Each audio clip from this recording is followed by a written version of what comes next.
ಹರಿ ಓಂ.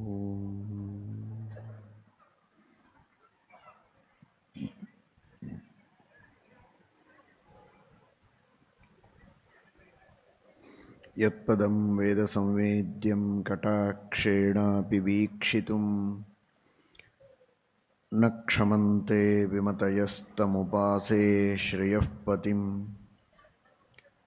ಮಯಿ ಸ್ಥಿತೋ ಮದಂಗೇಷು ಸ್ವತಂತ್ರೋ ವ್ಯಾಪ್ತವಾನ್ ಹರಿಃ ಸ ವಿಷ್ಣುಶ್ಚಾಸ್ವತಂತ್ರಂ ಮಾಂ ಸ್ವೇಚ್ಛಯಾ ವರ್ತಯತ್ಯಜಃ.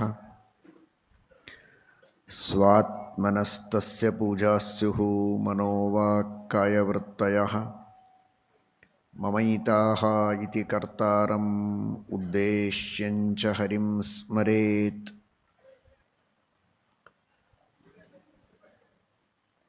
ಸಚ್ಛಾಸ್ತ್ರೋದಿತವರ್ತ್ಮನಾ ಪದಮಿದಂ ಧ್ಯಾಯನ್ ಮದಂಕಾಂಕಿತಃ. ಮನ್ಮಂತ್ರಂ ಜಪಶಾಸ್ತ್ರಸಂಪದಮಥೋ ದಾಸ್ಯಾಮಿ ಭಾಗ್ಯೈಃ ಸಹ.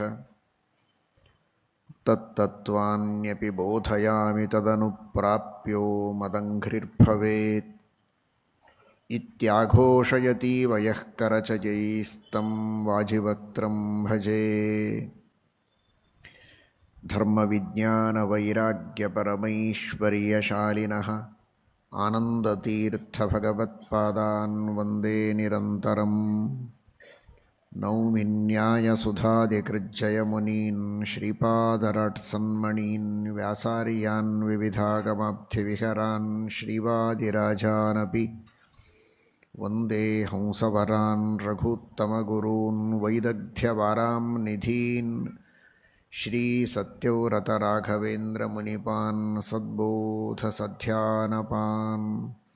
ಸತ್ಯಾಭಿಜ್ಞಕರಾಬ್ಜೋತ್ಥಾನ್ ಪಂಚಾಶದ್ವರ್ಷಪೂಜಕಾನ್.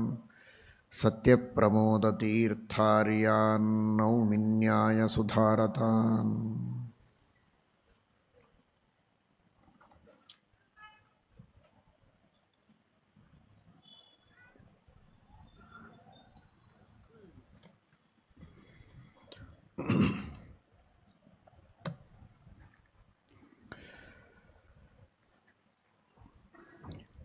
ಜಾಗತಿಕ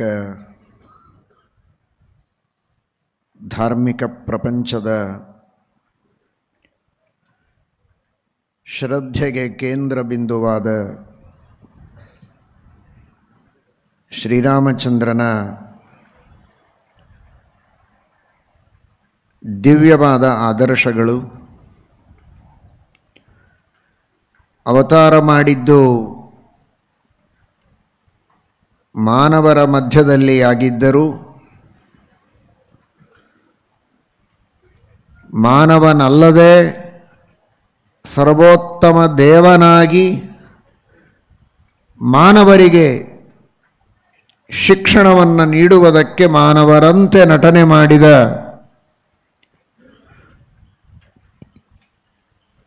ಲೋಕವಿಲಕ್ಷಣವಾದ ವ್ಯಕ್ತಿತ್ವ ಭಗವಂತನದು.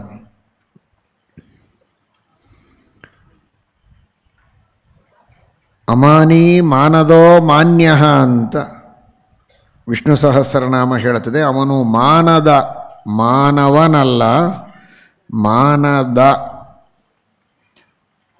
ಅವನು ಕೊಟ್ಟ ಮಾನ ಜ್ಞಾನ ಅದನ್ನು ಬಳಸಿಕೊಂಡು ವರ್ತನೆ ಮಾಡುವವರು ಮಾನವರು. ಕೊನೆಗಾಣಿಸುವವನು ವೀರ್ಯವಾನ್. ಸಾಮಾನ್ಯವಾಗಿ ಜನ ತಿಳಿದದ್ದು ವೀರ್ಯ ಅಂದರೆ ಶಕ್ತಿ, ಪರಾಕ್ರಮ, ಬಲ, ದೇಹದಲ್ಲಿರುವಂತಹ ಒಂದು ವಿಶಿಷ್ಟವಾದ ಇನ್ನೊಬ್ಬರನ್ನು ಸೋಲಿಸುವ, ಯುದ್ಧವಾಡುವುದಕ್ಕೆ ಬೇಕಾದಂತಹ ಒಂದು ಸಾಮರ್ಥ್ಯ ಅಂತ. ಅದು ಸರಿ. ಆದರೆ ಇನ್ನೊಂದು ವೀರ್ಯ ಎಂಬ ಶಬ್ದದಿಂದ ಸಂಸ್ಕೃತ ಭಾಷೆಯಲ್ಲಿ ಮುಖ್ಯವಾಗಿ ಹೇಳುವಂತಹ ಅರ್ಥ ಅದು ಆರಬ್ಧಾಂತಗಾಮಿತ್ವಂ ಅಂತ. ಯಾವ ಕಾರ್ಯವನ್ನು ಪ್ರಾರಂಭ ಮಾಡಿರ್ತಾನೆ ಅದನ್ನು ಕೊನೆಗಾಣಿಸೋದು, ಅದು ವೀರ್ಯ. ದಾನ ಮಾಡಬೇಕು ಅಂತ ಒಂದು ಸಂಕಲ್ಪ ಮಾಡಿದ್ದಾನೆ, ದಾನ ಮಾಡಿ ಮುಗಿಸೋದು. ಒಂದು ದೊಡ್ಡ ಉತ್ಸವವನ್ನು ಮಾಡಬೇಕು ಅಂದರೆ ಪರಿಪೂರ್ಣ ಮಾಡಿ ಮುಗಿಸೋದು. ಒಂದು ಮನೆ ಕಟ್ಟೋದಕ್ಕೆ ಪ್ರಾರಂಭ ಮಾಡಿದರೆ ಕೊನೆಯವರೆಗೆ ಮಾಡಿ ಮುಗಿಸೋದು, ಅರ್ಧಕ್ಕೆ ನಿಲ್ಲಿಸೋದಿಲ್ಲ. ಹೀಗೆ ಅದು ವೀರ್ಯ ಅಂತ. ಪ್ರಾರಂಭ ಮಾಡಿದ ಕಾರ್ಯವನ್ನು ಪೂರ್ಣ ಮಾಡೋದೇನಿದೆ ಅದು ವೀರ್ಯ. ಶ್ರೀಮಠ್ ಟೀಕಾಕೃತ್ಪಾದರು ಶ್ರೀಮನ್ಯಾಯ ಸುಧಾದಲ್ಲಿ ಇನ್ನೂ ಒಂದು ಹೆಜ್ಜೆ ಮುಂದೆ ಹೋಗಿ ಹೇಳ್ತಾರೆ, ಆರಬ್ಧಾಂತಗಾಮಿತ್ವ ಅಷ್ಟೇ ಅಲ್ಲ, ಅಧ್ಯವಸಿತಾಂತಗಾಮಿತ್ವ ಅಂತಾರೆ. ಶೃಣ್ವೇ ವೀರ ಉಗ್ರಮುಗ್ರಂ ದಮಾಯನ್ ಅನ್ಯಮತೆ ನೇನೀಯಮಾನಃ ಅನ್ನುವ ಶ್ರುತಿಗೆ ಅರ್ಥ ಬರೀತಾ ಶ್ರೀಮಠ್ ಟೀಕಾಕೃತ್ಪಾದರು ವೀರ ಅಂದರೆ ಅಧ್ಯವಸಿತಾಂತಗಾಮಿ ಅಂತ. ಪ್ರಾರಂಭ ಮಾಡೋದಲ್ಲ, ಮನಸ್ಸಿನಲ್ಲಿ ಮಾಡಬೇಕು ಅಂತ ನಿಶ್ಚಯ ಮಾಡಿಕೊಂಡದ್ದು, ಸಂಕಲ್ಪ ಮಾಡಿದ್ದನ್ನು ಬಿಡಬಾರದು, ಪೂರ್ಣ ಮಾಡಬೇಕು ಅಂತ ಮಾಡಿದರೆ ಅವನು ವೀರ. ಇದರ ಬಗ್ಗೆ ಸರಿಯಾಗಿ ತಿಳಿಬೇಕು. ಇದರ ಅರ್ಥ ಕೆಲವುದನ್ನು ನಮಗೆ ಮಾಡಲಿಕ್ಕಾಗತ್ತೋ ಬಿಡತ್ತೋ, ಸಂಕಲ್ಪ ಮಾಡೋದೇ ಬೇಡ ಅಂತ ಭಯ ಪಡಬೇಕಾಗಿಲ್ಲ. ವೀರ ಅಂತ ಯಾರನ್ನ ಕರೆಯೋದು, ವೀರ್ಯ ಅಂದರೆ ಏನು ಅಂತ ಮಾತ್ರ ಹೇಳ್ತಾ ಇದ್ದೇವೆ. ಎಲ್ಲರೂ ವೀರರಾಗಲಿಕ್ಕಿಲ್ಲ ಅಂತ ಹೇಳಿ ಸಂಕಲ್ಪ ಶೂರರಾಗೋದು ಬಿಡಬೇಕಾಗಿಲ್ಲ. ಅಷ್ಟಕ್ಕೂ ಪುಣ್ಯ ಇದೆ, ಅಷ್ಟನ್ನಾದರೂ ಮಾಡಬೇಕು. ಪ್ರಾರಂಭ ಮಾತ್ರಂ ಇಚ್ಛಾವ ವಿಷ್ಣು ಧರ್ಮೇನ ನಿಷ್ಫಲ. ಪ್ರಾರಂಭ ಮಾಡಿದರೂ ಪುಣ್ಯ ಇದೆ, ಪೂರ್ಣ ಮಾಡಿದರೆ ಪೂರ್ಣ ಪುಣ್ಯ ಇದೆ. ಪ್ರಾರಂಭ ಮಾಡಿದ್ದಕ್ಕೂ ಪುಣ್ಯ ಇದೆ. ವಿಷ್ಣು ಸಹಸ್ರನಾಮ ಪಾರಾಯಣ ಮಾಡಬೇಕು. ಪ್ರಾರಂಭ ಮಾಡಿ ಪೂರ್ಣ ಸರ್ವಪ್ರಹರಣಾಯುಧ ಅಲ್ಲಿಯವರೆಗೆ ಸಂಪೂರ್ಣವಾಗಿ ಪಾರಾಯಣ ಮಾಡಿ ಸಮರ್ಪಣೆ ಮಾಡಿದರೆ ಪರಿಪೂರ್ಣವಾದ ಪುಣ್ಯ ಬರುತ್ತದೆ. 1000 ಭಗವದ್ ರೂಪಗಳು, ಆ ಒಂದೊಂದು ರೂಪಗಳಲ್ಲಿಯೂ ಮತ್ತೆ 72 ಅಭಿನ್ನವಾದ ರೂಪಗಳು, 72,000 ರೂಪಗಳನ್ನು ಕೊಂಡಾಡುತ್ತದೆ ಅಂತ ಹೇಳ್ತಾರೆ ಶ್ರೀಮದಾಚಾರ್ಯರು. ಆ 1000 ನಾಮಗಳು ಹಾಗೆ ನೋಡಿದರೆ ಅನಂತ ತನುವಾಚಕಂ ಐತರೇಯ ಭಾಷ್ಯದಲ್ಲಿ ಆಚಾರ್ಯರ ಉಕ್ತಿ. ವಿಷ್ಣು ಸಹಸ್ರನಾಮ ಇದು 1000 ರೂಪಗಳನ್ನು ಹೇಳುತ್ತದೆ ಅಂತ ತಿಳಿದದ್ದು ತಪ್ಪು. 1000 ರೂಪಗಳನ್ನು ಪ್ರತಿಪಾದನೆ ಮಾಡುತ್ತದೆ, ಕೊಂಡಾಡುತ್ತದೆ ಎನ್ನುವುದು ಸತ್ಯ. 1000 ಮಾತ್ರ ಅಂತ ತಿಳಿದರೆ ತಪ್ಪು.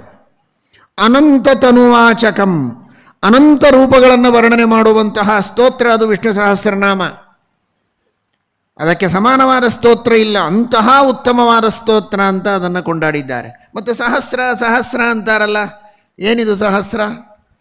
1000 ಅಂತ ತಾನೇ ಅರ್ಥ ಅಲ್ಲ ಅಂತಾರೆ ಆಚಾರ್ಯರು. ಶ್ರೀಮದ್ ಆನಂದ ತೀರ್ಥ ಭಗವತ್ಪಾದಾಚಾರ್ಯರು ಸಹಸ್ರ ಅಂದರೆ ಸಹಸರತೀತಿ ಸಹಸ್ರಂ. ಭಗವಂತನ ರೂಪ ಮುಂದೆ ಹೋದಾಗೆ ಅದರ ಜೊತೆ ಜೊತೆಗೆ ಸರೆಯುವುದು ಸಹಸರ ಸಹಸ್ರ. ಸಹಸರತಿ ದೇವರ ಒಂದು ರೂಪ, ಆ ಒಂದು ರೂಪವನ್ನು ಕೊಂಡಾಡುತ್ತೆ. 2 2ನ್ನು ಕೊಂಡಾಡುತ್ತದೆ. 3 3ನ್ನು ಕೊಂಡಾಡುತ್ತದೆ. ಆ ರೂಪಗಳು ಹೇಗೆ ಮುಂದೆ ಸಾಗತ್ತೋ ಹಾಗೆ ಅವನನ್ನು ಕೊಂಡಾಡುವುದಕ್ಕೆ ಅವನ ಜೊತೆ ಜೊತೆಗೆ ಸರೆಯುವುದು ಅದು ಸಹಸ್ರ ಅಂತ ಶ್ರೀಮದ್ ಆನಂದ ತೀರ್ಥ ಭಗವತ್ಪಾದಾಚಾರ್ಯರ ವ್ಯಾಖ್ಯಾನ. ಅಂತಹ ಅನಂತ ರೂಪಗಳನ್ನು ಕೊಂಡಾಡುವ ಆ ವಿಷ್ಣು ಸಹಸ್ರನಾಮ, ಆ ವಿಷ್ಣು ಸಹಸ್ರನಾಮ ಪ್ರತಿಪಾದ್ಯವಾದ 72,000 ಭಗವಂತನ ರೂಪಗಳು, 36,000 ಪುರುಷ ರೂಪ, 36,000 ಸ್ತ್ರೀ ರೂಪ. ನಮ್ಮ ದೇಹದ ಬಲಭಾಗದಲ್ಲಿರುವ 36,000 ನಾಡಿ, ಎಡಭಾಗದಲ್ಲಿರುವ 36,000 ನಾಡಿಗಳಲ್ಲಿವೆ. ಆ ಭಗವತ್ ಚಿಂತನವನ್ನು ಚೆನ್ನಾಗಿ ಮಾಡಿದರೆ ಯಾವಾಗಲೂ ಭಗವಂತನ ಸನ್ನಿಧಾನ ಚೆನ್ನಾಗಿರುತ್ತೆ. ನಮ್ಮ ದೇಹದಲ್ಲಿರುವ ಎಲ್ಲ ರಕ್ತದ ನಾಡಿಗಳು ಶುದ್ಧವಾಗಿರುತ್ತದೆ, ಚೆನ್ನಾಗಿ ರಕ್ತದ ಸಂಚಾರವಾಗ್ತದೆ, ಜ್ಞಾನೋದಯವಾಗ್ತದೆ, ಮೋಕ್ಷವಾಗ್ತದೆ. ಇಹಲೋಕದಲ್ಲಿಯೂ ಪರಲೋಕದಲ್ಲಿಯೂ ಮೋಕ್ಷದಲ್ಲಿಯೂ ಸುಖವಾಗಿರ್ತಾನೆ. ಅಂತಹ ಶ್ರೇಷ್ಠವಾದದ್ದು. ಪ್ರಾರಂಭ ಮಾಡಿದ ವಿಶ್ವಂ ವಿಷ್ಣುರು ವಷಟ್ಕಾರ, ಅಷ್ಟರಲ್ಲಿ ಏನೋ ವಿಘ್ನ ಬಂತು, ಆಗಲಿಲ್ಲ, ತಪ್ಪಿಲ್ಲ, ಇಷ್ಟೇ ಅಂದನಲ್ಲ, ಒಂದು ಪಾದವನ್ನು ಪಾರಾಯಣ ಮಾಡಿದ್ದಕ್ಕೆ ದೇವರ ಪಾದ ಅವನ ತಲೆಯ ಮೇಲಿದೆ ಅಂತ ಅರ್ಥ. ಒಂದು ಶ್ಲೋಕ ಪಾರಾಯಣ ಮಾಡಿದರೂ ಅವನ ಶೋಕ ಹೋಯಿತು ಅಂತ ಅರ್ಥ. ಪೂರ್ಣ ಪಾರಾಯಣ ಮಾಡಿದರೆ ಭಗವಂತನ ಪೂರ್ಣಾನುಗ್ರಹವಾಗತ್ತೆ. ಆದರೆ ಪ್ರಾರಂಭ ಮಾತ್ರ, ಇನ್ನೊಂದು ಪ್ರಾರಂಭನೂ ಮಾಡಲಿಕ್ಕಾಗಿಲ್ಲ, ಮಾಡಬೇಕು ಅಂತ ಅಂದ್ಕೊಂಡ, ಏನೋ ವಿಘ್ನ ಬಂತು, ಅಷ್ಟಕ್ಕೂ ಪುಣ್ಯ ಇದೆ. ಎಷ್ಟಕ್ಕೆ? ವಿಘ್ನ ಬಂದದ್ದಕ್ಕಲ್ಲ, ಇಚ್ಛಾ ಮಾಡಿದ್ದಕ್ಕೆ. ಪ್ರಾರಂಭ ಮಾತ್ರಂ ಇಚ್ಛಾ ವಾ ವಿಷ್ಣು ಧರ್ಮೇನ ನಿಷ್ಫಲ. ಗೀತಾ ತಾತ್ಪರ್ಯದಲ್ಲಿ ಆಚಾರ್ಯರ ಉಕ್ತಿ ತಿಳಿದುಕೊಳ್ಳಿ. ಒಳ್ಳೆ ಇಚ್ಛೆಗಳನ್ನಾದರೂ ಮಾಡೋದಕ್ಕೆ ಕಲಿಯೋಣ, ಸಂಕಲ್ಪಗಳನ್ನು, ಶುಭ ಸಂಕಲ್ಪಗಳನ್ನು ಮಾಡುವುದಕ್ಕೆ ಕಲಿಯೋಣ. ಅಂತಹ ಸಂಕಲ್ಪಕ್ಕೂ ಪುಣ್ಯ ಇದೆ. ಆದರೆ ವೀರ್ಯ ಅಂತ ಯಾವಾಗ ಹೇಳೋದು ಅಂದರೆ, ಸಂಕಲ್ಪ ಮಾಡೋದರಿಂದ ಪುಣ್ಯ ಬರಬಹುದು, ಆದರೆ ಪೂರ್ಣ ಮಾಡಿದರೆ ಬರೋ ಪುಣ್ಯ ಹೇಗೆ ಬರುತ್ತೆ? ಬರೋದಿಲ್ಲ. ಎಷ್ಟು ಬೇಕೋ ಅಷ್ಟೇ ಕೊಡ್ತಾನೆ. ಅಧ್ಯವಸಿತಾಂತಗಾಮಿ ಅಂದರೆ ಸಂಕಲ್ಪ ಮಾಡಿದ್ದನ್ನು ಪೂರ್ಣಗೊಳಿಸುವ ವ್ಯಕ್ತಿ ಅವನು ವೀರ. ಅವನಲ್ಲಿರೋದು ವೀರ್ಯ. ಆ ವೀರ್ಯ ಇದು ಬಹಳ ಮಹತ್ವ. ಭಗವಂತನಲ್ಲಿ ವೀರ್ಯ ಇದೆ ಅಂತ ನಾವು ಚಿಂತನೆ ಮಾಡಿದರೆ, ನಾವು ಶುಭಕರ್ಮಗಳನ್ನು ಪ್ರಾರಂಭ ಮಾಡಿದಾಗ ಆ ವೀರ್ಯವನ್ನು ಪರಮಾತ್ಮ ಕೊಡ್ತಾನೆ. ದೇವರಲ್ಲಿ ನಾವು ಪ್ರಾರ್ಥನೆ ಮಾಡುವಾಗ ಎರಡು ಪ್ರಾರ್ಥನೆ ಮಾಡಬೇಕು. ಶುಭ ಕರ್ಮಗಳೇನಾದರೂ ನಮ್ಮಿಂದ ಪ್ರಾರಂಭ ಆಗಿದ್ದರೆ, ನಮ್ಮ ಮನಸ್ಸಿನಲ್ಲಿ ಬಂದಿದ್ದರೆ, ಸಂಕಲ್ಪ ಆಗಿದ್ದರೆ ಪರಮಾನುಗ್ರಹ ಮಾಡಿ ಅದನ್ನು ಪೂರ್ಣಗೊಳಿಸುವ ಶಕ್ತಿ ಸಾಮರ್ಥ್ಯಗಳನ್ನು ದಯಪಾಲಿಸು. ಏನಾದರೂ ಪ್ರಾರಬ್ಧ ಕರ್ಮವಶಾತ್ ಜನ್ಮಾಂತರದ ಕರ್ಮ, ನಮ್ಮ ಹಣೆ ಬರಹ, ದುಷ್ಟ ಸಂಕಲ್ಪಗಳು ಮನಸ್ಸಿನಲ್ಲಿ ಬಂದಿದ್ದರೆ, ದುರ್ವಿಚಾರಗಳು ಬಂದಿದ್ದರೆ, ದುಷ್ಟ ಸಂಕಲ್ಪಗಳು ಬಂದಿದ್ದರೆ, ಅಥವಾ ದುಷ್ಟ ಕಾರ್ಯವನ್ನು ಪ್ರಾರಂಭ ಮಾಡಿದರೆ, ನಿಷಿದ್ಧ ಕರ್ಮಗಳನ್ನೇನಾದರೂ ಪ್ರಾರಂಭ ಮಾಡಿದರೆ ಪರಮಾನುಗ್ರಹ ಮಾಡಿ ಎಷ್ಟು ಸಾಧ್ಯವೋ ಅಷ್ಟು ವಿಘ್ನಗಳನ್ನು ಕೊಟ್ಟು ಆ ಕಾರ್ಯ ನಮ್ಮಿಂದ ಆಗದೇ ಇರೋ ಹಾಗೆ ಅನುಗ್ರಹ ಮಾಡುವಂತೂ ಪರಮಾತ್ಮನಿಗೆ ಪ್ರಾರ್ಥನೆಯನ್ನು ಮಾಡಬೇಕು. ಸಂಕಲ್ಪವೂ ಬೇಡ, ಪ್ರಾರಂಭವೂ ಬೇಡ. ದುರ್ದೈವವಶಾತ್ ಪ್ರಾರಂಭ ಆಗಿದ್ದರೂ, ಸಂಕಲ್ಪ ಮಾಡಿದ್ರೂ ಅದಕ್ಕೆ ವಿಘ್ನ ಮಾಡುವಂತೆ ಪರಮಾತ್ಮನಿಗೆ ಪ್ರಾರ್ಥನೆ ಮಾಡಬೇಕು. ಗಣಪತಿ ವಿಘ್ನ ರಾಜ ಅಂತ. ರಾಜ ಅಂದರೆ ವಿಘ್ನಗಳನ್ನು ಕೊಡೋದಕ್ಕೂ ಸಮರ್ಥ, ವಿಘ್ನಗಳನ್ನು ಪರಿಹಾರ ಮಾಡೋದಕ್ಕೂ ಸಮರ್ಥ. ದುಷ್ಕರ್ಮಗಳಿಗೆ ವಿಘ್ನಗಳನ್ನು ಕೊಡಬೇಕು, ಸತ್ಕರ್ಮಗಳಿಗೆ ವಿಘ್ನಗಳನ್ನು ಪರಿಹಾರ ಮಾಡಬೇಕು. ಆ ಗಣಪತಿಯಲ್ಲಿ ಅಂತರ್ಯಾಮಿಯಾದ ವಿಶ್ವಂಭರ ಆ ಅನುಗ್ರಹವನ್ನು ನಮಗೆ ಮಾಡಬೇಕು ಅನ್ನುವ ಪ್ರಾರ್ಥನೆಯನ್ನು ಪರಮಾತ್ಮನಲ್ಲಿ ನಾವು ಸಲ್ಲಿಸಬೇಕು ಅನ್ನುವ ಹಿನ್ನೆಲೆಯಲ್ಲಿ ಭಗವಂತನನ್ನು ವೀರ್ಯವಾನ್ ಎಂಬುದಾಗಿ ನಾವು ಚಿಂತನೆ ಮಾಡಬೇಕು. ಅದು ರಾಮನ ಆದರ್ಶ. ಇವತ್ತೇನೋ ಉತ್ಸಾಹ ಬಂತು ಅಂತ ದಾನ ಮಾಡಿದ, ಇಂಥದನ್ನು ದಾನ ಮಾಡ್ತಾನೆ ಅಂತ ಸುದ್ದಿ ಕೇಳಿ ರಾಮನ ಹತ್ರ ಇನ್ಯಾರಾದರೂ ಮಾರನೇ ದಿವಸ ಬಂದರೆ, ಇಲ್ಲ ಆ ಒಂದು ಸಂಕಲ್ಪ, ಆ ಪ್ರಾಜೆಕ್ಟು ಕ್ಯಾನ್ಸಲ್ ಆಗಿದೆ ಅಂತ ಮಾರನೇ ದಿವಸ ಹೇಳಿದ, ಅದೆಲ್ಲ ಆಗೋದಿಲ್ಲ. ವೀರ್ಯವಾನ್ ಇದು ರಾಮಾವತಾರಕ್ಕೆ ಮಾತ್ರ ಸಂಬಂಧಪಟ್ಟದ್ದಲ್ಲ. ಇದು ಭಗವಂತನ ಸಹಜ ಸಿದ್ಧವಾದ ಅನಾದಿನಿತ್ಯವಾದ ಗುಣ. ಇದು ಸರ್ವ ಅವತಾರಗಳಲ್ಲಿಯೂ ಮೂಲ ರೂಪದಲ್ಲಿಯೂ ಇರುವಂತಹ ಗುಣ. ಏನದು ವೀರ್ಯ ಅಂದರೆ? ಜಗತ್ತಿನ ಸೃಷ್ಟಿಯನ್ನು ಪ್ರಾರಂಭ ಮಾಡಿದ ಪರಮಾತ್ಮ ಬ್ರಹ್ಮದೇವರ ಮಾನದಿಂದ 100 ವರ್ಷ, ಒಂದು ದಿವಸ ಅಂದರೆ ಎಷ್ಟು ದೊಡ್ಡದು ಬ್ರಹ್ಮದೇವರದು. 71 ಮಹಾಯುಗಗಳು, 4 ಯುಗಗಳು ಕಳೆದರೆ ಮಹಾಯುಗ, 71 ಮಹಾಯುಗ ಕಳೆದರೆ ಒಂದು ಮನ್ವಂತರ, 14 ಮನ್ವಂತರಗಳು ಕಳೆದರೆ ಒಂದು ಬ್ರಹ್ಮದೇವರ ದಿನ.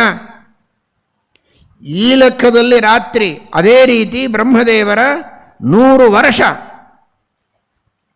ಆ ಪರಮಾತ್ಮನ ಸಂಪೂರ್ಣವಾದಂತಹ ಜಗತ್ತಿನ ಸೃಷ್ಟಿ ಸ್ಥಿತಿ ಮಾಡಿ ಲಯ ಮತ್ತೆ ಲಯಕ್ಕೆ 100 ವರ್ಷ. ಈ ರೀತಿ ಮಾಡುವಾಗ ಪ್ರಾರಂಭದ ದಿನದಲ್ಲಿ ಇರುವ ಉತ್ಸಾಹ ಕೊನೆಯ ದಿನದವರೆಗೆ, ಆಮೇಲೆ ಒಂದು 100 ವರ್ಷ ವಿಶ್ರಾಂತಿ, ಶ್ರಮ ಪರಿಹಾರ ಅಂತ ತಿಳ್ಕೋಬೇಡಿ. ಪ್ರಳಯ ಕಾಲದಲ್ಲಿ ಉಳಿದವರಿಗೆಲ್ಲ ವಿಶ್ರಾಂತಿ ಇದೆ, ನಿದ್ರೆ ಇದೆ, ದೇವರಿಗೆಲ್ಲಿದೆ? ಪ್ರಳಯ ಮಾಡಬೇಕಲ್ಲ. ಆಗಲೂ ನಿರಂತರವಾದ ಕಾರ್ಯ. ಮತ್ತೆ ಸೃಷ್ಟಿ. ಬಹುಚಿತ್ರ ಜಗತ್ ಬಹುಧಾ ಕರಣಾತ್ ಪರಶಕ್ತಿ ಅನಂತ ಗುಣ ಪರಮಃ. ಅದು ಭಗವಂತನ ವೀರ್ಯ. ಅವನು ಪ್ರಾರಂಭ ಮಾಡಿದ್ದು ಅಂದರೆ ಅನಾದಿ ಕಾಲದಿಂದ ನಡೆದದ್ದು, ಅದನ್ನು ಕೊನೆಗಾಣಿಸ್ತಾನೆ ಅಂದರೆ ಅನಂತ ಕಾಲದವರೆಗೆ ನಡೆಸ್ತಾನೆ. ಇಂತಹ ವೀರ್ಯ ಊಹಾತೀತವಾದದ್ದು. ಒಂದು ಕಾರ್ಯವನ್ನು 1 ದಿವಸ, 2 ದಿವಸ, 1 ವರ್ಷ, 2 ವರ್ಷ, 100 ವರ್ಷ ಆಯುಷ್ಯ ಇರೋವರೆಗೆ ಮಾಡಬಹುದು. ಅನಾದಿ ಕಾಲದಿಂದ ಅನಂತ ಕಾಲದವರೆಗೆ ಅವ್ಯಾಹತವಾಗಿ ಜಗತ್ತಿನ ಸೃಷ್ಟಿ ಸ್ಥಿತಿ ಲಯಾದಿ ವ್ಯಾಪಾರಗಳನ್ನು ಒಂದಿಲ್ಲ ಒಂದು ರೀತಿಯಲ್ಲಿ ನಿರಂತರವಾಗಿ ಮಾಡುವ ಶಕ್ತಿ, ಸಾಮರ್ಥ್ಯ, ವೀರ್ಯ, ಔದಾರ್ಯ ಭಗವಂತನಲ್ಲಿ ಏಕಪ್ರಕಾರವಾಗಿದೆ ಎಂಬ ಚಿಂತನೆ ಮಾಡಿದರೆ ಅಲ್ಪ ಸ್ವಲ್ಪ ಏನು ದೊಡ್ಡ ಜಗತ್ತಿನ ಸೃಷ್ಟಿನೇ ಮಾಡಲಿಕ್ಕೆ ಶುರು ಮಾಡಿಬೇಡ್ರಿ ನೀವು ಒಂದು ದೊಡ್ಡದಾಗಿ. ಮಾಡೋ ಸಂಧ್ಯಾವಂದನವನ್ನು ಪ್ರಾರಂಭ ಮಾಡಿದ್ದನ್ನು ಕೊನೆಯವರೆಗೆ ಶ್ರದ್ಧೆಯಿಂದ ಮಾಡೋ ಶಕ್ತಿ ಬಂದರೆ ಸಾಕು. ದೇವರ ಪೂಜೆಯನ್ನು ಚೆನ್ನಾಗಿ ಮಾಡಿದರೆ ಸಾಕು. ಒಂದು ಪ್ರವಚನವನ್ನು ಕೇಳ್ತಾ ಇದ್ದರೆ ಕೊನೆಯವರೆಗೆ ಗಮನ ಕೊಟ್ಟು ಕೇಳಿದರೆ ಸಾಕು. ಯಾವುದೋ ಒಂದು ಪುಣ್ಯದ ಕಾರ್ಯವನ್ನು ಪ್ರಾರಂಭ ಮಾಡಿದ್ದನ್ನು ಕೊನೆಗಾಣಿಸಿ ಅಷ್ಟು ವೀರ್ಯವನ್ನು ದೇವರು ನಮಗೆ ದಯಪಾಲಿಸಿದರೆ ನಮ್ಮ ಜನ್ಮ ಸಾರ್ಥಕವಾಗುತ್ತೆ ಎನ್ನುವ ದೃಷ್ಟಿಯಲ್ಲಿ ಭಗವಂತನನ್ನು ವೀರ್ಯವಾನ್ ಅಂತ ಚಿಂತನೆ ಮಾಡಬೇಕು. ಆ ಆದರ್ಶವನ್ನು ಅವನ ಅನುಗ್ರಹದಿಂದ ಪ್ರಾರ್ಥಿಸಿ ಅಳವಡಿಸಿಕೊಳ್ಳುವ ಪ್ರಯತ್ನ ಮಾಡಬೇಕು. ಸಹಿ ರೂಪೋಪಪನ್ನಶ್ಚ ವೀರ್ಯವಾನ್ ಅನಸೂಯಕಃ. ಈ ರೂಪೋಪಪನ್ನಶ್ಚ ಅಂತನ್ನೋದು ನಿನ್ನೆ ಒಂದು ದೃಷ್ಟಿಯಲ್ಲಿ ನೀವು ತಿಳಿದಿದ್ದೀರಿ. ರೂಪ ಇದನ್ನೆಲ್ಲ ಗುಣಗಳಿಗೆ ಒಂದು ಚಿಹ್ನವಾಗಿ ನಿಲ್ಲತ್ತೆ ಎನ್ನುವ ದೃಷ್ಟಿಯಲ್ಲಿ ಇತಿಹಾಸ ಪುರಾಣಗಳಲ್ಲಿ ರೂಪದ ಬಗ್ಗೆ ವರ್ಣನೆಯನ್ನು ಮಾಡುತ್ತಾರೆ ಅಂತ ಅದೊಂದು ದೃಷ್ಟಿಕೋನ. ಇನ್ನೊಂದು ಮಹಾಭಾರತದ ಅನುಶಾಸನ ಪರ್ವದಲ್ಲಿ ರುದ್ರದೇವರು ತಿಳಿಸುವಂತೆ ಯಾವ ವ್ಯಕ್ತಿ ಚೆನ್ನಾಗಿ ವಸ್ತ್ರದಾನಾದಿಗಳನ್ನು ಮಾಡ್ತಾನೆ, ಇನ್ನೊಬ್ಬರ ಶರೀರಕ್ಕೆ ಯಾವುದೇ ರೀತಿಯ ಹಿಂಸೆಯನ್ನು ಕೊಡೋದಿಲ್ಲ, ಅವರ ಶರೀರದಲ್ಲಿ ವಿಕಾರ ಆಗುವ ಯಾವ ಕೆಲಸವನ್ನು ಮಾಡುವುದಿಲ್ಲ, ಮಾನವರು ಅಥವಾ ಪ್ರಾಣಿಗಳು, ಅಂಥವನ ರೂಪ ಜನ್ಮಾಂತರದಲ್ಲಿ ಚೆನ್ನಾಗಿರುತ್ತೆ ಅಂತ. ದೇವರಿಗೆ ಇದು ಸಂಬಂಧ ಇಲ್ಲ, ಅವನಿಗೆ ಪುಣ್ಯಪಾಪಗಳಿಲ್ಲ. ಆದರೆ ಇದನ್ನು ಆದರ್ಶ ಅಂತ ನಾವು ತಿಳಿಯುವಾಗ ಏನು ಆದರ್ಶ? ಸಹಿ ರೂಪೋಪಪನ್ನಶ್ಚ. ಅವನಿಗೆ ಸೌಂದರ್ಯ ಇದೆ ಅಂದರೆ ನಾನೇನು ಆದರ್ಶ ಇಟ್ಟುಕೊಳ್ಳೋದು? ನನ್ನ ಕೈಯಲ್ಲಿದೆಯಾ? ತಂದೆ ತಾಯಿಗಳ ಕೈಯಲ್ಲಿಯೇ ಇಲ್ಲ. ತಂದೆ ತಾಯಿಗಳು ಶರೀರಕ್ಕೆ ಕಾರಣರಾಗಬಹುದು. ಇಂಥ ಮಗುವನ್ನೇ ನಾನು ಸೃಷ್ಟಿ ಮಾಡ್ತೇನೆ, ಕೆಂಪಾಗಿರಬೇಕು, ಸುಲಕ್ಷಣವಾಗಿರಬೇಕು ಅಂತ ಅಪೇಕ್ಷೆ ಪಡಬಹುದು. ಆದರೆ ಹಾಗೇ ಮಗು ಹುಟ್ಟಬೇಕು ಅಂತಲ್ಲ.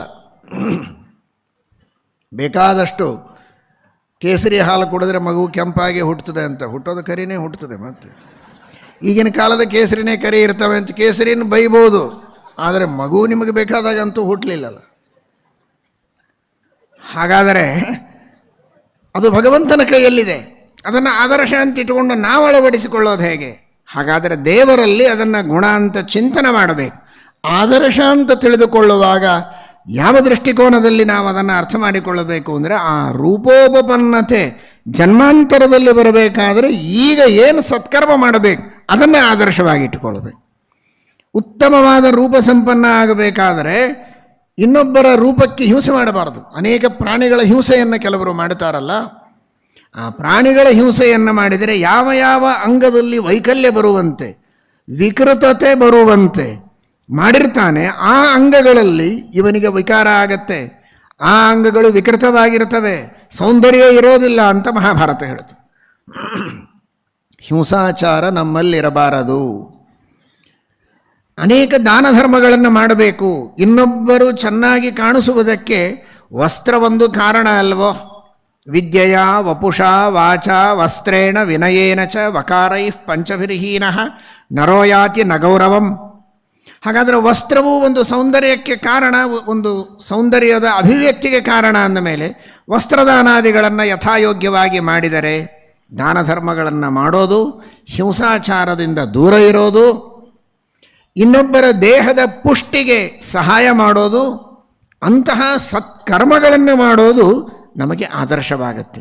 ಈ ಜನ್ಮದಲ್ಲಿ ರೂಪವನ್ನು ಪರಿವರ್ತನೆ ಮಾಡಿಕೊಳ್ಳುವುದಕ್ಕೆ ಸಾಧ್ಯವಿಲ್ಲದಿದ್ದರೂ ಕೂಡ ಜನ್ಮಾಂತರದಲ್ಲಿ ಆದರೂ ಸ್ವರೂಪನಾಗಿ ಹುಟ್ಟುವುದಕ್ಕೆ ಸಾಧ್ಯವಿದೆ. ಅದಕ್ಕೆ ಬೇಕಾದ ಸದ್ಗುಣಗಳನ್ನು ತಾನು ಆದರ್ಶವಾಗಿಟ್ಟುಕೊಳ್ಳಬೇಕು ಅನ್ನುವುದು ರಾಮಾಯಣದ ಹಾರ್ದ ಎಂಬುದಾಗಿ ನಾವು ಅರ್ಥ ಮಾಡಿಕೊಳ್ಳಬಹುದು. ಸಹಿ ರೂಪೋಪಪನ್ನಶ್ಚ ವೀರ್ಯವಾನ್ ಅನಸೂಯಕಃ. ಅಸೂಯೆಯನ್ನು ಮಾಡಬಾರದು.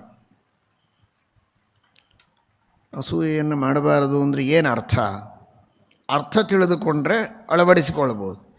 ಅರ್ಥ ಏನು ಅಂತ ತಿಳಿಸಿಕೊಡ್ತಾರೆ. ಗುಣಗಳನ್ನು ದೋಷ ಅಂತ ಭಾವಿಸುವುದೇನಿದೆ ಇದಕ್ಕೆ ಅಸೂಯ ಅಂತಾರೆ. ಗುಣೇಶು ದೋಷತ್ವಾವಿಷ್ಕರಣಂ ಅಸೂಯ ಅಂತ. ಒಬ್ಬ ಪ್ರಾಮಾಣಿಕವಾಗಿ ಏನೋ ಧ್ಯಾನ ಮಾಡ್ತಾ ಕುಳಿತಿದ್ದಾನೆ. ಇವನೇನು ತಲೆ ಧ್ಯಾನ ಮಾಡ್ತಾನ್ರಿ, ನಿದ್ದೆ ಮಾಡ್ತಾನೆ, ಧ್ಯಾನ ಏನು ಮಾಡ್ತಾನೆ. ಯಾರೋ ತನ್ನ ಪಾಡಿಗೆ ತಾನು ಧ್ಯಾನ ಮಾಡ್ತಾ ಇರುವಾಗ ಸಜ್ಜನ ಭಕ್ತಿಯಿಂದ ದೇವರ ಧ್ಯಾನ ಮಾಡ್ತಾ ಇದ್ದಾನೆ. ನಾವು ಮಾತಾಡಬಾರದು, ಅವನಿಗೆ ವಿಘ್ನ ಆಗಬಾರದು, ಅವನ ಪಾಡಿಗೆ ಅವನ ಧ್ಯಾನ ಮಾಡಲಿ, ಪುಣ್ಯಾತ್ಮ ಮಾಡಲಿ ಅಂತ ಇಷ್ಟೇ ಹೇಳಿದರೆ ನಿಮಗೆ ಪುಣ್ಯ ಬರ್ತದೆ. ನೀವೇನು ಮಾಡ್ತಾ ಇಲ್ಲ ಧ್ಯಾನ, ಉಪ್ಪಿಟ್ಟು ತಿಂತಾ ಇದ್ದೀರಿ. ಪಕ್ಕದಲ್ಲಿ ಒಬ್ಬ ಧ್ಯಾನ ಮಾಡ್ತಾ ಇದ್ದಾನೆ. ಸುಮ್ಮನೆ ನಿಮ್ಮ ಪಾಡಿಗೆ ನೀವು ಉಪ್ಪಿಟ್ಟು ತಿಂದು ಹೋದರೆ ಸಾಕು, ಅವನಿಗೆ ತೊಂದರೆ ಕೊಡದೇ ಇದ್ದರೆ ನಿಮಗೆ ಪುಣ್ಯ ಬರ್ತದೆ. ಮಾಡಲಿ ಅವನು ಅಂತ ನಗೋದಕ್ಕೆ ಹೇಳಿಲ್ಲ. ಕರ್ತು ಶಾಸ್ತು ಅನುಜ್ಞಾತು ತುಲ್ಯಂ ಯತ್ ಪ್ರೇತ್ಯ ತತ್ಫಲಂ. ಶ್ರೀಮದ್ಭಾಗವತದ ವಚನ ಇದು. ಅನುಜ್ಞಾತು, ನೀವು ಆಜ್ಞೆ ಕೊಟ್ಟವರಲ್ಲ, ಅನುಜ್ಞಾ, ಅನುಮೋದನೆ ಮಾಡಿದರು. ಮಾಡಲಿ ಬಿಡು ಪಾಪ, ಅವನು ಇಷ್ಟಂದ್ರೆ ನಿಮಗೆ ಪುಣ್ಯ ಬರ್ತದೆ. ಯಾಕೆ ಅವನೇನು ಢೋಂಗಿ ಮಾಡ್ತಾನೆ, ಅದೇನು ನಿಜವಾದ ಧ್ಯಾನ. ಗುಣವನ್ನು ದೋಷ ಅಂತ ಚಿಂತನ, ಇದು ಯಾಕೆ ನನಗೆ ಮಾಡಲಿಕ್ಕೆ ಆಗ್ತಾ ಇಲ್ಲ ಧ್ಯಾನ ಅಂತ, ಅವನು ಮಾಡೋ ಧ್ಯಾನವನ್ನು ಧ್ಯಾನ ಅಂತ ಒಪ್ಪಲಿಕ್ಕೆ ಆಗ್ತಾ ಇಲ್ಲ ನನಗೆ. ಗುಣ ಅಂದರೆ ನನ್ನಲ್ಲಿರಬೇಕು, ನನ್ನನ್ನು ಬಿಟ್ಟರೆ ಇನ್ನೆಲ್ಲರಲ್ಲಿ ಇದ್ದದ್ದು ದೋಷವೇ ಅನ್ನೋ ಅಂತಹ ಏನೋ ಒಂದು ದುರಹಂಕಾರದಿಂದ ಇನ್ನೊಬ್ಬರ ಗುಣವನ್ನು ದೋಷ ಅಂತ ಚಿಂತನೆ ಮಾಡೋದು. ಪ್ರಾಮಾಣಿಕವಾದ ಮನಸ್ಸಿನಿಂದ ದಾನ ಮಾಡ್ತಾ ಇರ್ತಾರೆ, ಇನ್ನೊಬ್ಬರಿಗೆ ಕಷ್ಟದಲ್ಲಿದ್ದವರಿಗೆ ಸಹಾಯ ಮಾಡ್ತಾನೆ. ಆ ಗುಣವನ್ನು ನಾವು ಅಳವಡಿಸಿಕೊಳ್ಳಬೇಕು, ಇಲ್ಲ ಪ್ರಶಂಸೆ ಆದರೂ ಮಾಡಬೇಕು ಕೊನೆ ಪಕ್ಷ. ಅದು ಬಿಟ್ಟು ಅವನೇನು ಸುಮ್ಮನೆ ಡೊಂಗಿ ಮಾಡ್ತಾನೆ, ಹೆಸರಿಗಾಗಿ ಮಾಡ್ತಾನೆ. ಹೆಸರಿಗಾಗಿ ಮಾಡುವವರು ಇದ್ದಾರೆ ಪ್ರಪಂಚದಲ್ಲಿ, ಇಲ್ಲ ಅಂತಲ್ಲ. ಆದರೆ ಅಂದ ಮಾತ್ರಕ್ಕೆ ಎಲ್ಲರೂ ಹಾಗೇ ಇರಬೇಕು ಅಂತಲ್ಲ. ಪ್ರಾಮಾಣಿಕವಾಗಿ ದಾನ ಮಾಡುವಂತಹ ಮನಸ್ಸಿನಿಂದ ಮಾಡ್ತಾ ಇದ್ದರೆ ಒಳ್ಳೆಯ ಕೆಲಸ ಮಾಡ್ತಾ ಇದ್ದಾನೆ ಅಂತ ಪ್ರಶಂಸೆ ಮಾಡಿದ್ದಕ್ಕೂ ಪುಣ್ಯ ಇದೆ. ಪ್ರಶಂಸೆ ಮಾಡುವ ಸಂದರ್ಭದಲ್ಲಿ ನಾನು ಹಾಗೆ ಮಾಡಿದರೆ ಒಳ್ಳೆಯದಾದೀತು ಅನ್ನುವಂತಹ ಒಂದು ಗುಣವನ್ನು ಸ್ವಾಗತಿಸುವ ಪ್ರವೃತ್ತಿಯು ಇವನಲ್ಲಿ ಬೆಳೆದರೆ ಇವನು ಗುಣವಂತನಾಗ್ತಾನೆ. ಅವನಲ್ಲಿರೋ ಗುಣವೇ ಅಲ್ಲ, ಅದನ್ನು ದೋಷ ಅಂತ ತಿಳಿದರೆ ಅವನಲ್ಲಿ ಇದ್ದರೆ ತಾನೇ ನಾನು ಅವನ ಹಾಗಾಗಬೇಕು ಅಂತ ಅಪೇಕ್ಷೆ ಪಡ್ಬೋದು. ನಮ್ಮ ಪಕ್ಕದ ಮನೆಯವನು ಗುಣವಂತ, ನಾನಲ್ಲ ಅಂತ ಜನ ಅಂತಾರೆ, ನಾನು ಹಾಗೆ ಮಾಡಬೇಕು ಅಂತ ಅನಿಸುತ್ತೆ. ಅವನದೇ ಗುಣ ಅಲ್ಲ ಅಂತ ಮಾಡಿಟ್ರೆ ನಾನು ಅದನ್ನು ಅನುಸರಣೆನೂ ಮಾಡಬೇಕಾಗಿಲ್ಲ ಅಂತ ಅರ್ಥ ಅಲ್ಲ ಇನ್ನೊಂದು ಭಾಷೆಯಲ್ಲಿ. ಹಾಗಾದರೆ ಇವನೇನಾದ, ನಿರ್ಗುಣನಾದ, ಬರೋ ಗುಣಕ್ಕೆ ಬಾಗಿಲು ಹಾಕಿದ, ಸ್ವಾಗತ ಮಾಡಲಿಲ್ಲ ಅಂತಾಯಿತು. ಎಂದಿಗೂ ಗುಣದಲ್ಲಿ ಅಸೂಯೆಯನ್ನು ಮಾಡಬೇಡಿ, ಗುಣವಂತಿಕೆಯನ್ನು ಪ್ರೀತಿಸಿ. ದೇವರು ಮಾಡುವ ಸೃಷ್ಟಿಯ ಬಗ್ಗೆ ವರ್ಣನೆ ಮಾಡಿದರಂತೆ ದೇವತೆಗಳು. ಆ ಭಗವಂತನ ಗುಣಗಳನ್ನು ವರ್ಣನೆ ಮಾಡಿದರೆ ನಮಗೆ ಗುಣಗಳು ಬರ್ತದೆ. ದೇವರ ಬಗ್ಗೆನೇ ಅಸೂಯೆ ಮಾಡುವವರಿದ್ದಾರೆ ಅಂತ ಭಗವದ್ಗೀತೆಯಲ್ಲಿ ಕೃಷ್ಣ ಹೇಳ್ತಾನೆ. ನಚಮಾಂ ಯೋಭ್ಯಸೂಯತಿ. ಕೃಷ್ಣ ಹೇಳ್ತಾನೆ, ಇನ್ನುಳಿದವರ ಪಾಡೇನು, ನನ್ನನ್ನೇ ಅಸೂಯೆ ಮಾಡಬೇಡಿ. ನನ್ನನ್ನು ಅಸೂಯೆ ಮಾಡಿದರೆ ಏನು ಪ್ರಯೋಜನ ಇಲ್ಲ. ಈ ಗೀತೆಯಲ್ಲಿ ಹೇಳಿದ ಕರ್ಮಗಳನ್ನು ಮಾಡಿ ಜ್ಞಾನವನ್ನು ಪಡೆದು ಗೀತಾಧ್ಯಯನ ಮಾಡಿಯೂ ವ್ಯರ್ಥ. ದೇವರ ಗುಣಗಳನ್ನು ಗುಣಗಳಿವೆ ಅಂತ ನಂಬಬೇಕು. ದೇವರಲ್ಲೇ ಗುಣಗಳಿಲ್ಲ ಅಂತ ಹೇಳಿದರೆ, ದೇವರಲ್ಲೇ ಗುಣಗಳಿದೆ ಎನ್ನುವುದಕ್ಕೂ ಅಸೂಯೆ ಪಟ್ಟರೆ ಇನ್ನೇನು ಗತಿ ಆಗಬೇಕು? ಸಾಮಾನ್ಯರ ಗುಣಗಳ ಬಗ್ಗೆ ಅಸೂಯೆ ಪಟ್ಟರೇನೇ ಅಧೋಗತಿ. ದೇವರ ಗುಣಗಳ ಬಗ್ಗೆನೇ ಅಸೂಯೆ ಪಟ್ಟರಂತೂ ಅಂಧತಮಸವೇ ಆಗ್ತದೆ. ಎಂದಿಗೂ ಭಗವಂತನ ಗುಣಗಳ ಬಗ್ಗೆ ಅಂತೂ ಅಸೂಯೆ ಪಡಲೇಬಾರದು ಅಂತ ಕೃಷ್ಣ ಹೇಳ್ತಾನೆ. ನಚಮಾಂ ಯೋಭ್ಯಸೂಯತಿ. ಅಂಥವನು ಗೀತಾಧ್ಯಯನ ಮಾಡಿದರೆ ಅದಕ್ಕೆ ಫಲ ಇದೆ ಅಂತ.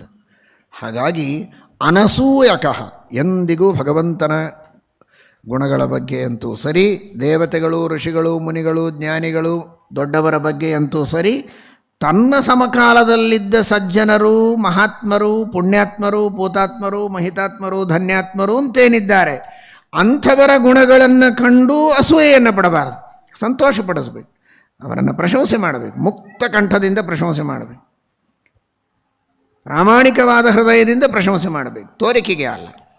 ಅದು ಇವನ ಗುಣವಂತಿಕೆಯ ಅಭಿವೃದ್ಧಿಗೆ ಕಾರಣವಾಗ್ತದೆ ಎಂಬುದಾಗಿ ಶ್ರೀಮನ್ ಮಹಾಭಾರತ ಹಾಗೂ ರಾಮಾಯಣಗಳು ತಿಳಿಸಿಕೊಡ್ತವೆ.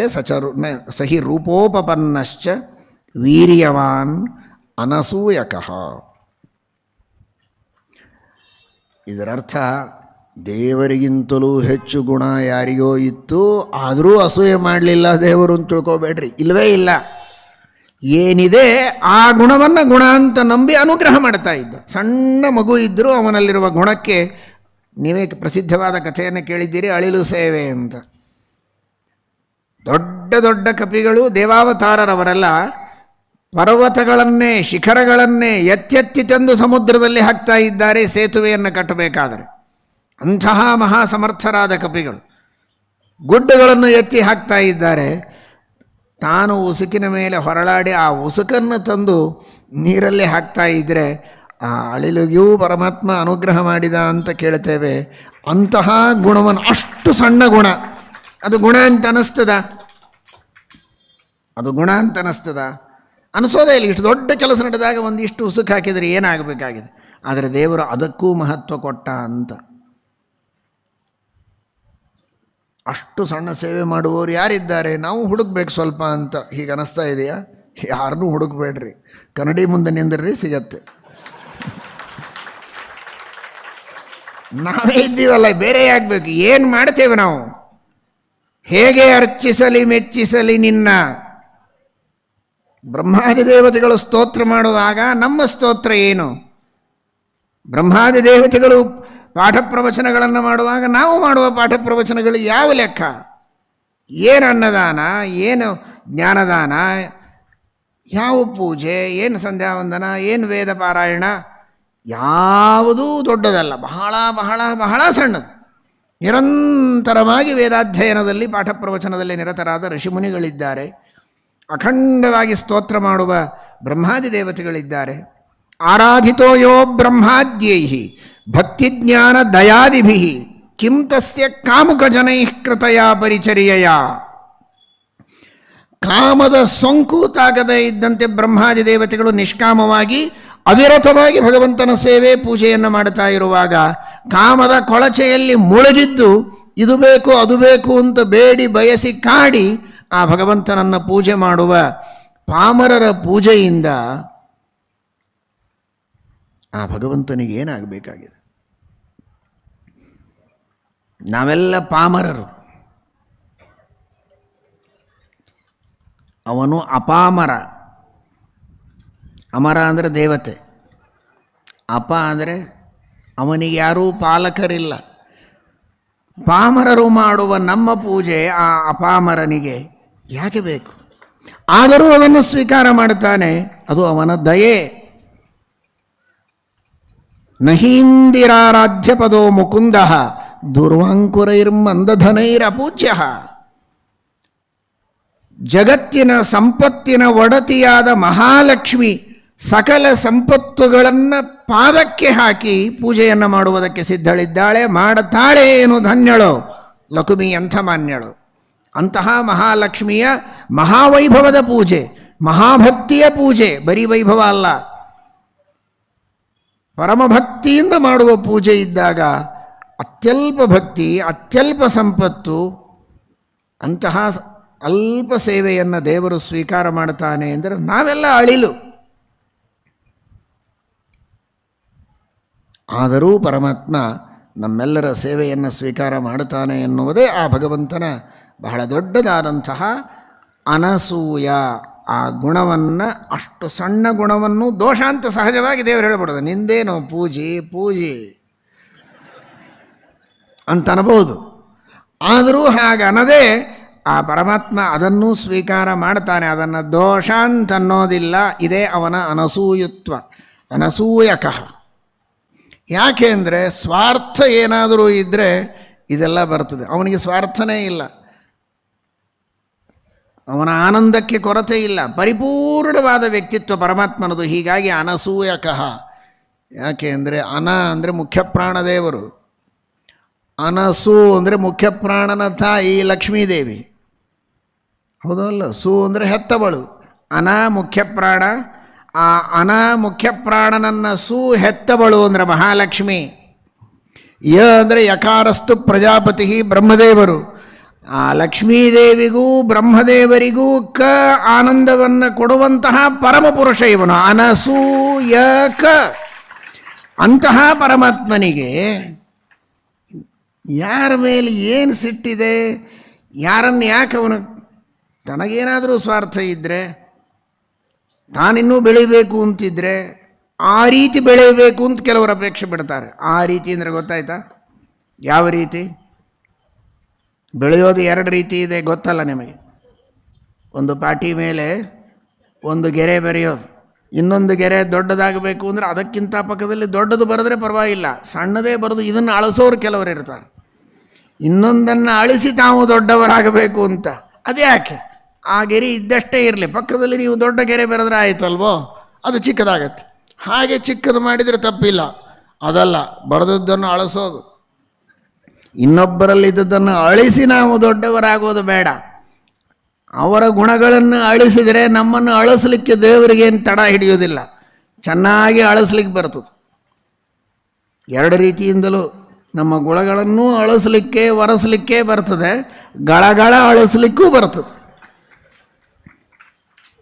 ಅಳಿಸಿ ಪರರನ್ನು ಗಳಿಸಿ ತಂದರ್ಥವು ಉಳಿಯದು ಎಚ್ಚರಿಕೆ.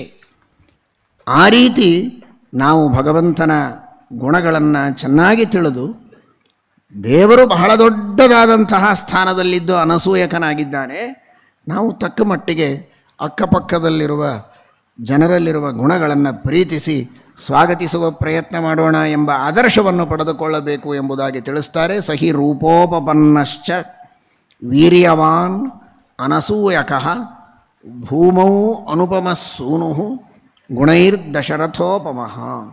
ಇವನಿಗೆ ಸಮಾನರಾದಂತಹ ಮಕ್ಕಳು ಅಂತೆ ಪ್ರಪಂಚದೊಳಗಿಲ್ಲ. ಅನುಪಮಸ್ಸೂನು, ಮಗ ಅಂತ ರಾಮ ದಶರಥನಿಗೆ ಎಂತಹ ಮಗನೋ ಅಂತಹ ಮಗನೇ ಇವನು ಇವನಪ್ಪನಿಗೆ ಅಂತ ತೋರಿಸೋದಕ್ಕೆ ಇನ್ನೊಬ್ಬರಿಲ್ಲ. ಇದ್ದಾರೆ ಅಂದರೆ ಕೃಷ್ಣನನ್ನು ಹೇಳಬೇಕಷ್ಟೆ. ಕೃಷ್ಣ ವಸುದೇವನಿಗೆ ಹೇಗೆ ಮಗನೋ ಹಾಗೆ ಅಂತ ಹೇಳಬೇಕು. ದೇವರ ಅವತಾರವನ್ನೇ ಇನ್ನೊಂದನ್ನು ಉದಾಹರಣೆ ಕೊಡಬೇಕು, ಬಿಟ್ಟರೆ ಇನ್ಯಾವ ಉದಾಹರಣೆಯನ್ನು ಇನ್ನೊಬ್ಬ ವ್ಯಕ್ತಿಯನ್ನು ಕೊಡೋ ಹಾಗಿಲ್ಲ. ಹನುಮಂತನನ್ನೂ ಕೊಡೋ ಹಾಗಿಲ್ಲ. ಹನುಮಂತ ದೇವರನ್ನು ಕೊಡ್ಬೋದಲ್ಲ, ಭೀಮಸೇನ ಇಲ್ಲ, ಅವರ ಜೀವೋತ್ತಮರು ನಿಜ. ಆದರೆ ಭಗವಂತನ ಎದುರಿನಲ್ಲಿ ಅನಂತ ಭಾಗವನ್ನು ದೇವರ ಗುಣಗಳಲ್ಲಿ ಮಾಡಿ, ಅದರೊಳಗಿನ ಒಂದು ಭಾಗ ತೆಗೆದುಕೊಂಡು ಅದರೊಳಗೆ ಅನಂತ ಭಾಗ ಮಾಡಿ, ಹೀಗೆ ಎಷ್ಟು ಭಾಗ ಮಾಡಿದರೂ ಅದಕ್ಕೆ ಸಮಾನರಾಗೋದಿಲ್ಲ ವಾಯುದೇವರು. ಜೀವೋತ್ತಮರಾಗಿದ್ದರು, ಅಷ್ಟು ಚಿಕ್ಕವರು ಅನ್ನುವುದನ್ನು ಅರ್ಥ ಮಾಡಿಕೊಳ್ಳಬೇಕು. ನೈಕಾಂಶ ಸಮಮಾಹಾತ್ಮ್ಯ ಶ್ರೀಶೇಷ ಬ್ರಹ್ಮಶಂಕರ. ಹೀಗಿರುವಾಗ ಅನುಪಮಸ್ಸೂನು, ಆ ಪರಮಾತ್ಮನಿಗೆ ಸಮಾನರಾದ ಮಗ ಯಾರಿಲ್ಲ. ಅವನು ಮಗನೇ ಅಲ್ಲ, ಎರಡರ್ಥದಲ್ಲಿ ಅನುಪಮಸ್ಸೂನು ಅಂತ. ಒಂದು, ಇಂತಹ ಉತ್ತಮ ಗುಣವಂತನಾದ ಗುಣಪೂರ್ಣನಾದ ಮಗ ಪ್ರಪಂಚದೊಳಗೆ ಇನ್ನೊಬ್ಬರು ಇಲ್ಲ ಅಂದರೆ ಇಲ್ಲವೇ ಇಲ್ಲ. ಇನ್ನೊಂದು, ಇಂಥ ಮಗನೇ ಇಲ್ಲ. ಇಂಥ ಮಗ ಇಲ್ಲ ಅಂದ್ರೇನು? ಹುಟ್ಟೇ ಇಲ್ಲ ಅಂಥ ಮಗ ಇವನು. ಮಗ ಅಂದರೆ ಹುಟ್ಟಬೇಕಲ್ಲ, ಅವರಪ್ಪಗೆ ಹುಟ್ಟೇ ಇಲ್ಲ, ತಂದೆ ತಾಯಿಗಳಿಂದ ಹುಟ್ಟಿಲ್ಲ, ಆದರೆ ಆ ತಂದೆ ತಾಯಿಗಳ ಅತ್ಯಂತ ಪ್ರೀತಿಯ ಸತ್ಯ ಮಗ. ಅದು ಹೇಗೆ ಸಾಧ್ಯ? ಅದಕ್ಕೆ ಅನುಪಮಃ, ಅನುಪಮಸ್ಸೂನು. ಯಥಾ ನೃಸಿಂಹಾಕೃತಿರಾವಿರಾಸೀತ್ ಸ್ತಂಭಾತ್ ತಥಾ ನಿತ್ಯತನುತ್ವತೋ ವಿಭು. ಆ ಪರಮಾತ್ಮನ ಕೇವಲ ಇನ್ನೊಬ್ಬರ ಶರೀರದಲ್ಲಿ ಹೋಗಿ ಬರ್ತಾನೆ. ನೀವೆಲ್ಲ ಈ ಪೆಂಡಾಲಲ್ಲಿ ಬಂದಿದ್ದೀರಲ್ಲ, ಮರ್ತು ಬಿಟ್ಟಿದ್ದೀರಾ? ಯಾಕೆಂದರೆ ಅಯೋಧ್ಯೆಯಲ್ಲಿದ್ದಾಗಿದೆ. ಈಗ ನಿಮಗೆ ಅಷ್ಟು ಭಕ್ತಿಯಿಂದ ರಾಮನ ಮಹಿಮೆಯನ್ನು ಕೇಳ್ತಾ ಇದ್ದೀರಲ್ವಾ? ಹೌದು. ಆದರೂ ಸ್ವಲ್ಪ ಎಚ್ಚರಾಗಿ, ನೀವೀಗ ಧಾರವಾಡದಲ್ಲಿದ್ದೀರಿ, ಪೆಂಡಾಲಲ್ಲಿ ಬಂದಿದ್ದೀರಿ, ಹೊರಗೆ ಹೋಗ್ತೀರಿ. ಹೋದ ತಕ್ಷಣ ಹೊರಗೆ ಬಂದಾಗ ಬನ್ನಿ ಪೆಂಡಾಲಿನ ಮಕ್ಕಳೇ ಅಂತ ಕರೆದ್ರೆ ನೀವು ಪೆಂಡಾಲಿನ ಮಕ್ಕಳ? ಒಳಗೆ ಬಂದಿದ್ದೀರಿ, ಕುಳಿತಿದ್ದೀರಿ, ಹೊರಗೆ ಹೋಗಿದ್ದೀರಿ, ಇಷ್ಟೇ. ಇಷ್ಟೇ ಅಂತ ಹೇಳ್ತಾರೆ ಶ್ರೀಮದಾಚಾರ್ಯರು. ದೇವಕಿ ವಸುದೇವರಾಗಿರಬಹುದು, ಕೌಸಲ್ಯ ದಶರಥರಾಗಿರಬಹುದು, ಅವರ ಹೊಟ್ಟೆಯಲ್ಲಿ ಹೋದದ್ದು ಬಂದದ್ದು ಅಷ್ಟೇ. ಅವರಿಂದ ಇವನ ದೇಹದ ನಿರ್ಮಾಣ ಅಲ್ಲ. ಅವರ ಶುಕ್ಲ ಶೋಣಿತ ಸಂಬಂಧದಿಂದ ಪರಮಾತ್ಮನ ದೇಹದ ನಿರ್ಮಾಣವಾದದ್ದಲ್ಲ. ಒಳಗೆ ಹೋದದ್ದು ಬಂದದ್ದು. ಬರೀ ಒಳಗೆ ಹೋಗಿ ಬಂದರೆ ಯಾರನ್ನಾದರೂ ಮಗ ಅಂತ ಬೇರೆಯವರಿಗೆ ಕರೀತಾರಾ? ಕರೆಯೋದಾದರೆ ಪೆಂಡಾಲಿನ ಮಕ್ಕಳು ಅಂತ ಆಗಬೇಕು. ಒಪ್ಕೊಳ್ತೀರಾ ಹೇಳ್ರಿ? ಒಬ್ರು ಯಾರಾದರೂ ಒಪ್ಕೊಂಡ್ರೆ ನಾನು ಇಲ್ಲೇ ಮುಗಿಸ್ತೇನೆ ಪ್ರವಚನ.